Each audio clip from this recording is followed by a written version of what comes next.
Hello friends, இன்றைக்கி உங்களுக்காக நம்ம பார்க்க போகிற ரெசிபி வந்து ரொம்ப டேஸ்டியான ப்ளஸ் இன்னோவேட்டிவான குழந்தைங்கள்லாம் ரொம்ப விரும்பக்கூடிய ரொம்ப எம்மியான ஒரு டிஷ்ஷு.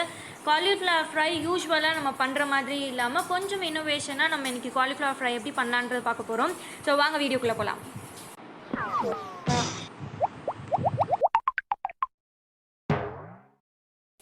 ஃபர்ஸ்ட் அதுக்கு வந்து காலிஃப்ளவரை நல்லா சின்ன சின்ன பீசஸாக கட் பண்ணிவிட்டு நான் ஹாட் வாட்டரில் கொஞ்சம் சால்ட்டு போட்டு வேக வச்சுக்கிறேன். ரொம்ப வேக வைக்க வேண்டாம், நார்மலாக கொஞ்சம் வெதுன்னு ஆனால் போதும். அதுக்கப்புறமேட்டுக்கு சட்டியில் கொஞ்சம் எண்ணெய் நம்ம தாளிக்கிறதுக்காக எண்ணெய் கொஞ்சம் ஆட் பண்ணியிருக்கேன். எண்ணெய் கொஞ்சம் சூடு ஆனதுக்கப்புறமேட்டு நம்ம இதில் வாசனை ஜாமான் சேர்க்கணும். சோம்பு, அப்புறமேட்டு பிரிஞ்சி இலை, அப்புறமேட்டுக்கு பட்டை, கிராம்பு அண்ட் அன்னாசி பூன்னு சொல்லுவாங்கள்ல, அதில் கொஞ்சோண்டு மட்டும் பிச்சு நான் போட்டிருக்கேன், நிறையா போட வேண்டாம். இதெல்லாம் நல்லா கொஞ்சம் ஃப்ரை ஆகட்டும். நல்லா ஃப்ரை ஆனதுக்கப்புறமேட்டுக்கு நம்ம நெக்ஸ்ட் என்ன ஆட் பண்ணலாம். அப்புறமேட்டுக்கு இதில் வந்து ஆனியன், நான் ஒரு ஆனியன் இதுக்கு யூஸ் பண்ணியிருக்கேன். நல்லா சின்னமாக சாப் பண்ணி அதை இதில் ஆட் பண்ணிக்கலாம். நல்லா இது வந்து ஒரு கோல்டன் ப்ரௌன், இதோட கொஞ்சம் பச்சை மிளகா, ஒரே ஒரு பச்சை மிளகா மட்டும் ஆட் பண்ணிக்கோங்க.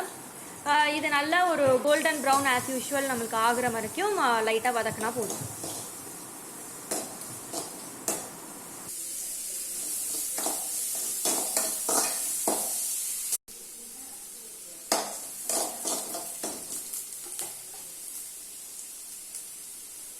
ஒன்ஸ் கோல்டன் ப்ரௌன் ஆனதுக்கப்புறமேட்டுக்கு இதில் வந்து ஒரு தக்காளி, இதுக்கு ஒரே ஒரு தக்காளி தான் எடுத்துருக்கோம், அதுவும் நல்லா ஃபைனாக சாப் பண்ணி வெங்காயத்தோடு ஆட் பண்ணிக்கோங்க.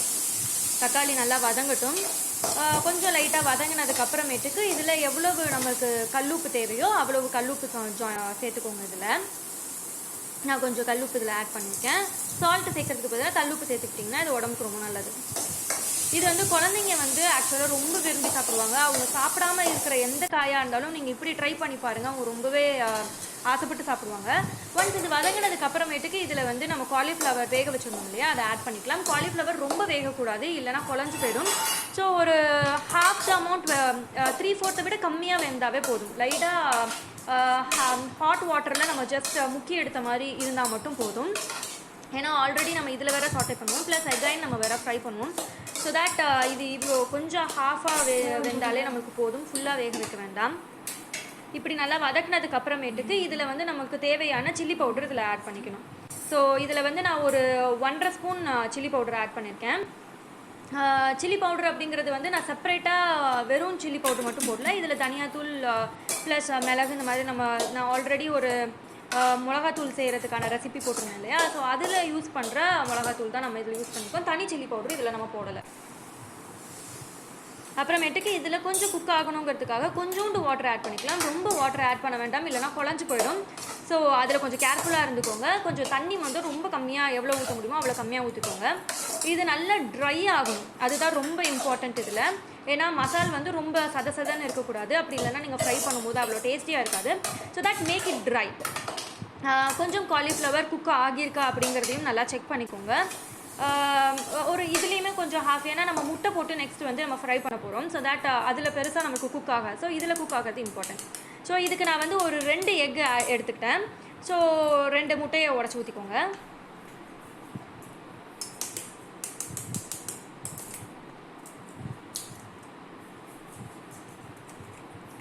இந்த முட்டையோடு நான் வந்து கொஞ்சோண்டு பெப்பர் ஆட் பண்ணிக்கிறேன். உங்களுக்கு ரொம்ப காரமாக வேணால் இன்னும் கூட ஜாஸ்தியாக ஆட் பண்ணிக்கலாம். அப்புறமேட்டு கொஞ்சோண்டு சால்ட், முட்டைக்கு தேவையான சால்ட் கொஞ்சோண்டு ஆட் பண்ணியிருக்கேன். இதை நல்லா ஒன்றா பீட் பண்ணிவிடுங்க. நல்லா ஃபைனாக பீட் ஆகட்டும், எல்லாமே ஒன்றா கலந்துடட்டும்.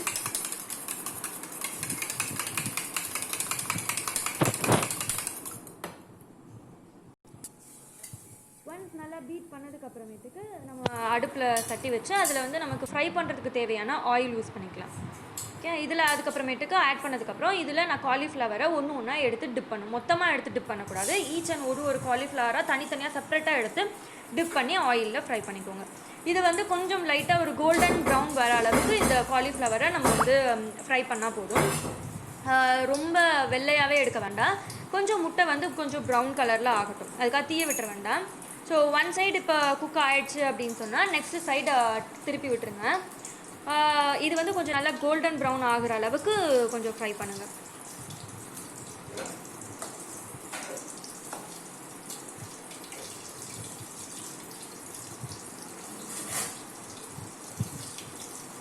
லைட்டாக இதோட கலர் சேஞ்ச் ஆகும். அதுவும் நம்ம முட்டை போட்டிருக்கிறனால ரொம்ப நேரம்லாம் எடுக்காது. ஸோ ஃபியூ மினிட்ஸ்லேயே நமக்கு வந்து இதாகிடும். ஸோ காலிஃப்ளவர் வந்து முடிஞ்ச அளவுக்கு நம்ம அந்த கிரேவி பண்ணும்போதே அதை நல்லா குக் ஆகிற மாதிரி செக் பண்ணிக்கோங்க. ஸோ இப்போ நமக்கு சுவையான காலிஃப்ளவர் ஃப்ரை ரெடி ஆகிடுச்சு. இதை வந்து குழந்தைங்களுக்கு கொடுத்து பாருங்கள். சீரியஸாக அவங்க சாப்பிடாத காய்கறி கூட ரொம்ப விரும்பி சாப்பிடுவாங்க. ரொம்ப டேஸ்டியாக இருக்கும் இது. ஸோ நீங்கள் வேறு ஏதாவது டிஃப்ரெண்ட்டாக வேறு ஏதாவது காய்கறிலையும் ட்ரை பண்ணி பாருங்கள்.